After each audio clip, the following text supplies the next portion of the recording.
నీ కుటుంబ పరిస్థితులను బట్టి, నీకెదురవుతున్న సమస్యలను బట్టి దుఃఖంతో ఉన్నావా? నవ్వు లేకుండా అయిపోయావా? కొంతమంది దేవుని సేవకులమైన మా దగ్గరకు వచ్చి చెప్తూ ఉంటారు, నేను మనసారా నవ్వి ఎంతకాలమైందో తెలుసా అండి, నా జీవితంలో నేను ఎదుర్కొంటున్న పరిస్థితులను బట్టి నాకు నవ్వు దూరం అయిపోయింది, బాధే, కన్నీళ్లే, కష్టాలే నాకు రోజు అన్నపానములుగా అయిపోయినాయి అని బాధపడుతూ ఉంటారు.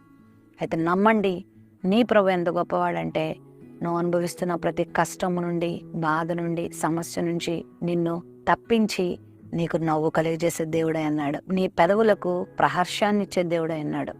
నిన్ను ఆనందపరిచే దేవుడే అన్నాడు. దేవుడే సంతోషపరిస్తే ఈ లోకంలో ఆనందము ఏ పాటివి చెప్పండి? దేవుడు నిన్ను సంతోషపరుస్తారమ్మా. దుఃఖపడద్దు, బాధపడద్దు, విశ్వాసంతో ఆయన వైపు చూడు, ఆయనను నమ్ము.